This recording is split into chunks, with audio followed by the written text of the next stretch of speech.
दिसंबर की काली अंधेरी रात थी। गोरखपुर जंक्शन, जहां दिन में लाखों लोग आते थे, वो जगह किसी भूत या खामोशी में डूबा हुआ था।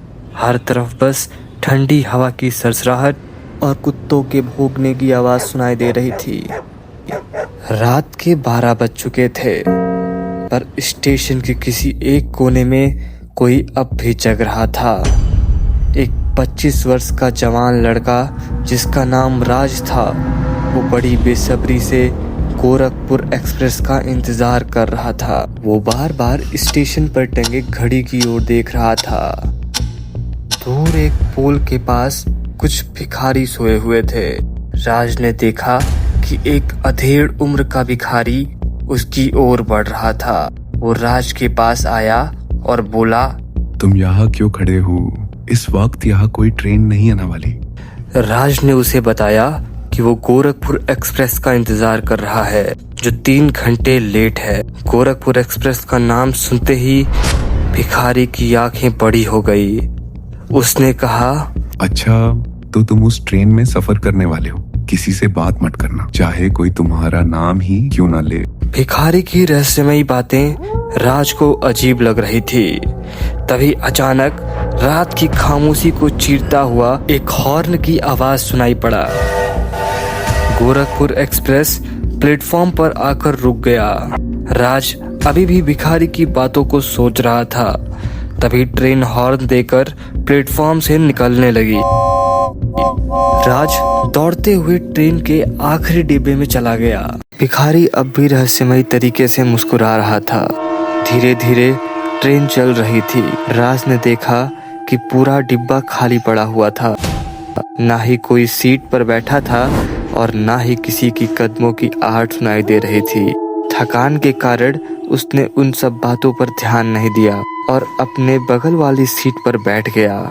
कुछ ही देर बाद राज को ऐसा महसूस हुआ कि उसके कान के पास कोई सांस ले रहा है। राज चौंक गया। उसने देखा कि उसके सामने वाली सीट पर एक आदमी बैठा था। वो आदमी राज को देखकर रहस्यमयी तरीके से मुस्कुरा रहा था। उसकी आंखों में एक अजीब खालीपन था। राज ने उस आदमी से पूछा, आज ये ट्रेन इतना खाली खाली क्यों है?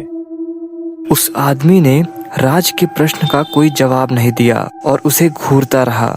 उसकी खामोशी राज को अजीब लगी, इसलिए वो ट्रेन की खिड़की से बाहर की ओर देखने लगा। काफी देर हो चुकी थी, पर अब तक कोई स्टेशन नहीं आया था। ये बात राज को परेशान कर रही थी। तभी वो आदमी अचानक बोल पड़ा, कोई स्टेशन नहीं आएगा, तुम गलत ट्रेन में बैठ गए हो। राज चौंक गया। सोचने लगा कि आखिर उस इंसान को कैसे पता चला कि वो स्टेशन के बारे में सोच रहा है। ये सारी बातें राज को हैरान तो कर रही थी, पर वो इस सब को इत्तेफाक समझ रहा था। राज फिर से खिड़की की ओर देखने लगा। वो इन सब बातों को सोच ही रहा था, तभी उसकी नजर उस आदमी पर पड़ गई और वो डर के मारे चीख पड़ा।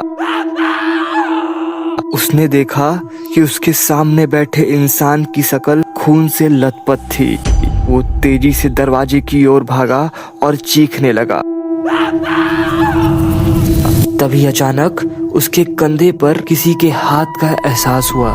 राज धीरे धीरे अपनी आंखों को खोलने लगा तो उसने देखा कि अब वही व्यक्ति नॉर्मल तरीके से खड़ा था। उस व्यक्ति ने राज से पूछा, क्यों चीख रहे हो भाई, कोई परेशानी है क्या? वो खून कहाँ गया? आपका चेहरा तो ठीक है।